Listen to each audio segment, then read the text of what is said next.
Bonjour, bonjour et bienvenue sur Roca TV en direct à la télévision, à la radio et sur les réseaux sociaux pour ce temps de parole consacré à cette marche Mayotte debout qui s'est déroulée hier. Et pour en parler, nous recevons Mohamed Mouangé, le directeur de l'association des maires. Bonjour. Bonjour. Merci d'être présent ce matin. C'est un plaisir. Alors, c'était important hier, cette opération Mayotte debout. Oui, c'était très important parce qu'une commune, une mairie, c'est un symbole. Et la République a été attaquée par ce feu. Ce n'est pas un tas de cailloux qui a été brûlé. C'est le symbole de la République, le symbole de la nation française, notre symbole à nous tous. Nous avons fait le choix de la France. Et la France a été attaquée, les Mahorais ont été attaqués et les élus de la République, les premiers, le premier magistrat de la commune, les maires se sont mobilisés avec le département et avec l'ensemble des élus locaux et la population pour dire non, pas ça, pas ça. Parce que s'attaquer à une mairie, c'était le dernier rempart de la démocratie, le dernier rempart de la République. C'est vraiment s'attaquer à la population entière, à notre citoyenneté.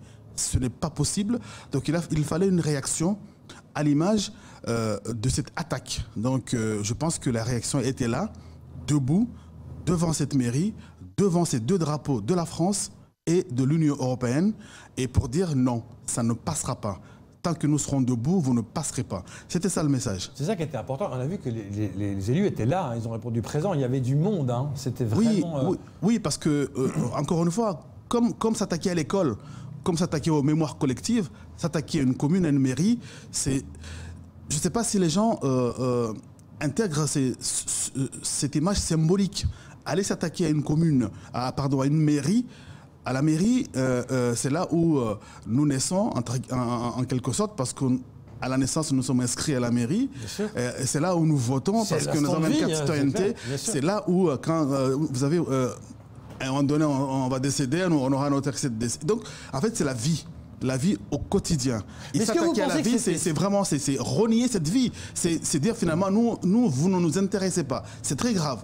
Si c'est le cas, mais ne restez pas ici, allez ailleurs. Est-ce que vous pensez que la mairie était vraiment ciblée? Parce qu'il y a des jeunes qui disent, ouais, ils brûlent tout, n'importe quoi. En ce moment, ils brûlent des maisons, ils brûlent des voitures. Vous pensez vraiment que c'était délibéré? Non, à mon avis, ils voulaient monter d'un cran pour envoyer un message. Que vous voyez, on peut aller encore plus loin. Il faut stopper. Il faut que nous aussi, de l'autre côté, l'autorité, c'est l'État, c'est l'État central, c'est le département, c'est la commune, ce sont les parents, ce sont les maires, c'est la population. L'autorité doit envoyer un message, dire bon là stop. Ça suffit, parce qu'on brûle les voitures, effectivement, on nous harcèle. Tous les jours, nous sommes harcelés. Tous les jours, il y a la violence partout. Et donc, à un moment donné, il faut dire stop. Parce que quand on a affaire à des gamins de 9 ans, 10 ans, 11 ans, et qui vous harcèlent, vous dites que la société a un problème quelque part. Donc, c'est au-delà de cette marche, au-delà de ce symbole, je pense qu'il faut aussi que la société mahoraise, effectivement, s'interroge sur les valeurs. Les valeurs, parce qu'il y a les valeurs de la République que nous devons connaître, parce que nous avons choisi la France, la République française, mais il y a aussi les valeurs de la société. Elles sont bafouées aujourd'hui, ces valeurs? Oui, vivre en société. Il y a des gens qui vivent ici et qui se croient hors de cadre, le cadre de l'État, de la République, mais aussi le cadre de la société. Et ils veulent créer leur propre cadre à eux, et ce n'est pas possible. On ne peut pas vivre ici avec 3, 4, 5 systèmes en parallèle. C'est pas possible. Donc à un moment donné, il faut dire stop, quoi. Et on a vu, Mohamed, des mères hier, des mamans qui étaient excédées par tout ça. Vous parlez des parents dans votre discours, et on en parle souvent des parents. Hein. Et il y a ces mères de gamins qui n'en peuvent plus, qui disent on n'arrive plus à dormir, ça devient très très compliqué. Oui, c'est compliqué. C'est très compliqué parce qu'il y a une précarité dans ce territoire. Ça, il ne faut pas le nier. Effectivement, quand vous avez des gens dans un quartier qui est rasé, ils étaient au courant depuis des années. Simplement, leur confort, si on peut appeler ça un confort, c'est une maison, un toit pour s'abriter, passer toute la journée à aller chercher à manger, etc. Et ensuite, quand on vous enlève cela, quand eux croyaient que c'était un confort, ils le prennent mal. En même temps, la commune de Congo avait anticipé. Depuis le 2009, le projet existe.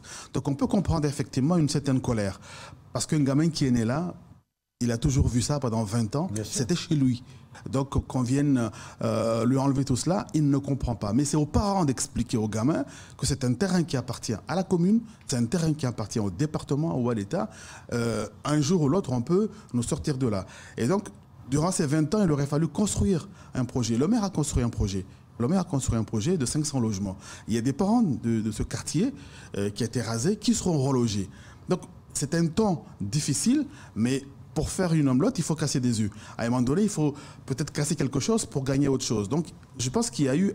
Peut-être les parents n'ont pas expliqué, ou les grands-parents, que ce terrain-là ne nous appartient pas. Un jour, on partira de là, il faut construire à côté quelque chose, ou attendons les logements, quand ils seront là, nous pourrons y intégrer. Donc, il y a tout un travail, effectivement, de transmission. Peut-être, je parlais des valeurs, mais de beaucoup de choses entre les autorités et la population, mais les parents aussi doivent expliquer à leurs enfants de quoi il s'agit. Moi, j'ai appris beaucoup de choses à l'école coranique. J'ai appris beaucoup de choses à l'école coranique. J'allais dire, pour moi, l'école coranique, ce n'était pas une garderie, c'était vraiment une école d'éducation civique. Comment me comporter face à des adultes, comment me comporter face aux aînés, comment me comporter en société. Donc, oui, mais... Oui. Oui, mais on apprend ça aussi à l'école, mais de moins en moins. L'école, aujourd'hui, il y a tellement de gamins scolarisés, nous avons tellement une course contre la montre sur la quantité, il faut scolariser beaucoup d'enfants, il faut voir le rythme effréné des constructions scolaires au niveau du primaire et surtout du secondaire, mais c'est énorme. Nous courons derrière, effectivement, une pression migratoire, une pression démographique. Nous courons derrière, nous sommes largement en arrière. Il y a des efforts qui sont faits, beaucoup d'efforts qui se font. Mais derrière, l'école n'a pas le temps nécessaire de faire cette éducation civique, malgré tout ce qu'elle peut faire. Donc il y a un travail de la société. Il y a un travail de la société, parce que des valeurs, nous sommes des musulmans. Il y a des valeurs de l'islam qui sont des valeurs essentielles dans le comportement, nos comportements au quotidien. Il y a des valeurs de la société, aussi nous sommes d'origine africaine, bantou, il y a aussi ces valeurs-là qui ne sont pas à jeter. Et puis il y a les valeurs de la République. Voilà, il y a liberté, égalité, fraternité, parce que, encore une fois, je l'ai toujours dit, il n'y a pas de liberté sans sécurité. Donc il faut retrouver ces valeurs-là. Il faut peut-être aussi trouver un temps d'apprentissage de ces valeurs qui font société. Parce qu'à un moment donné, si on n'a pas de valeurs communes, si on n'a pas de contrat social, il n'y a pas de société. Et on ne peut pas avoir dans un petit territoire comme Mayotte des micro-poches ou des poches de micro-sociétés où les gens, à l'intérieur, font ce qu'ils veulent, font la loi, ou veulent imposer leur loi. Mais ça ne passera pas. Et là, on voit l'image de cette marche. Certains disaient, et si les élus marchaient jusqu'à la préfecture pour demander plus de sécurité, est-ce qu'ils allaient tous ensemble aller encore plus loin? Est-ce que les élus vont aller encore plus loin? C'était la question posée sur le... Oui, mais j'allais dire, le propre d'un élu, c'est pas de manifester, c'est d'agir. C'est de prendre des décisions, des délibérations, des arrêtés. C'est d'interpeller l'État. Parce que l'État, ce n'est pas seulement que l'État national, mais aussi l'État départemental. Il y a aussi la sécurité sociale. Tout ça fait un bloc. C'est ça l'État. Donc le propre d'un élu, ce n'est pas d'aller manifester tous les jours. C'est d'agir. Et s'il ne fait pas bien son boulot, c'est à la population de sanctionner l'élu par le vote ou aussi par l'action sur le terrain. Je rajouterais que les maires, ils font des réunions tous les jours avec le préfet, avec l'État. Les maires saisissent tous les jours parce qu'ils sont en lien direct avec le ministre. Donc, nous avons l'impression que parce qu'il marche aujourd'hui, qu'il ne faisait rien avant. Non, non, le maire, il travaille au quotidien, tous les jours. Ça, un élément de réponse, une question d'un téléspectateur. Organiser seulement une marche blanche en réponse à l'incendie barbare d'une mairie, n'est-ce pas un aveu d'impuissance de la part des maires? Non, ce n'est pas un aveu d'impuissance. C'est au contraire, ça a une valeur symbolique. C'est une valeur symbolique. C'est ce que je veux dire. Il faut que les gens comprennent le sens des valeurs. Nous avons fait le choix de la France. Il ne faut pas l'oublier. La France, quel que soit ce qu'elle a été à une époque, mais la France a des valeurs et qui sont souvent des valeurs universelles.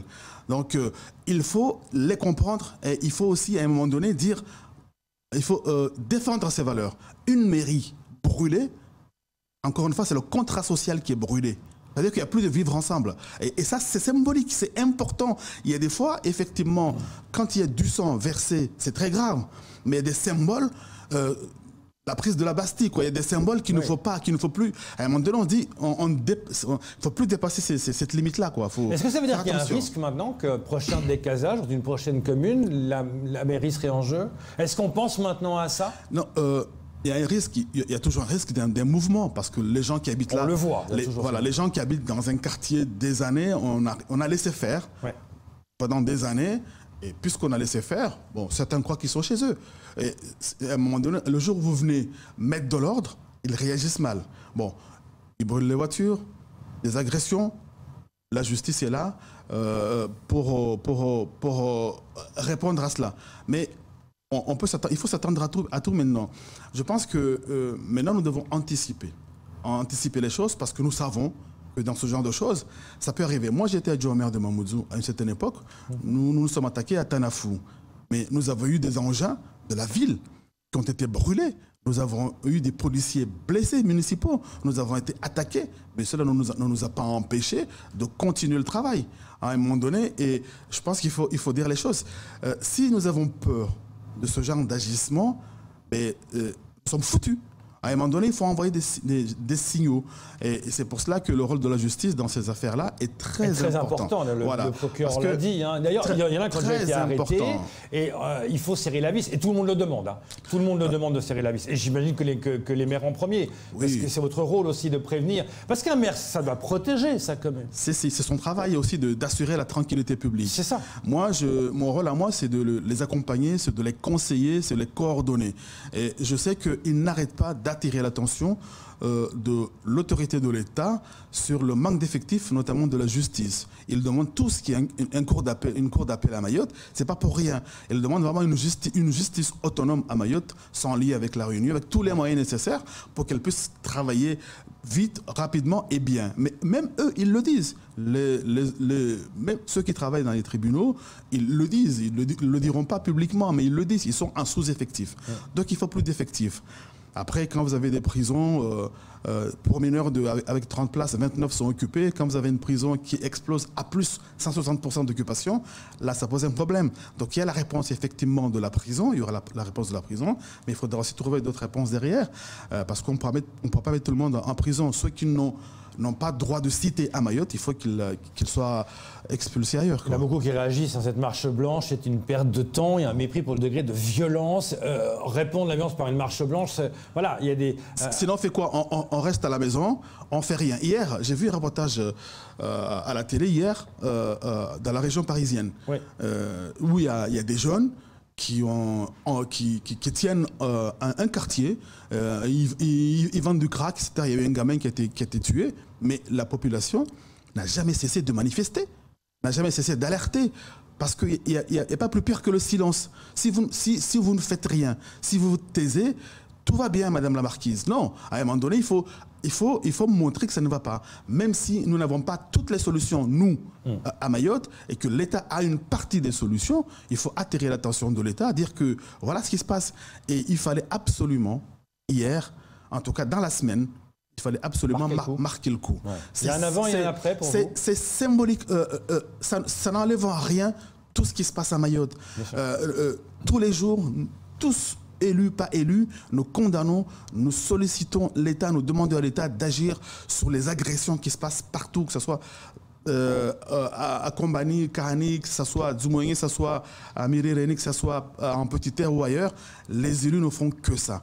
Mais à un moment donné, si on se tait, si on ne fait rien, si on ne dit rien, parce que nous sommes dans un monde d'images.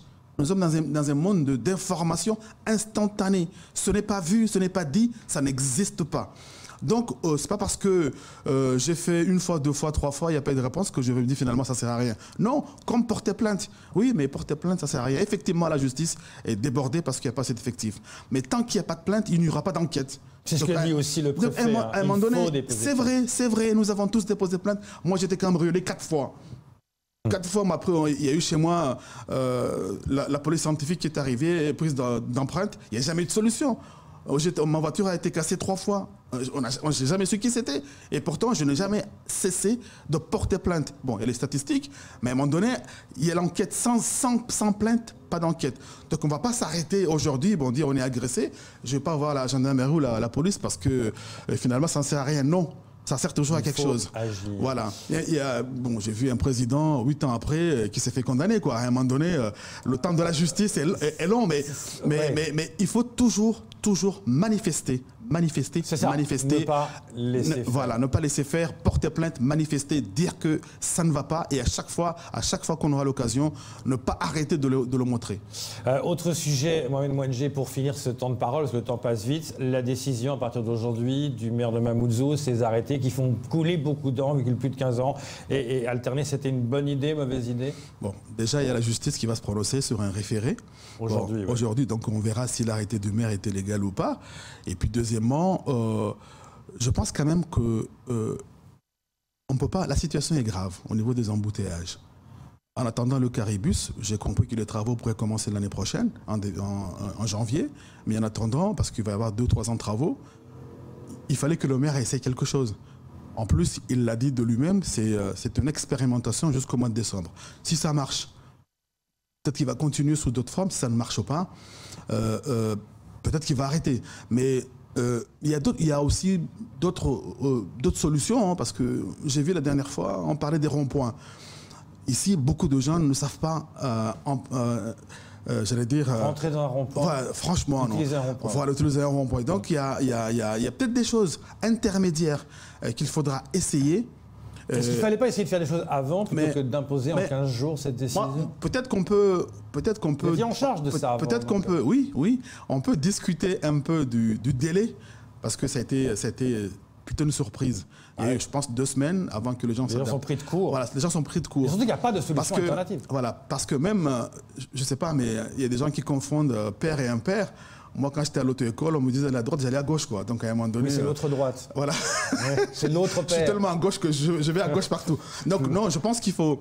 les gens ont été peut-être pris de court, mais malgré tout, le maire ne pouvait pas rester sans rien faire. La compétence des transports est à la CADEMA, mais le maire a la circulation et le stationnement.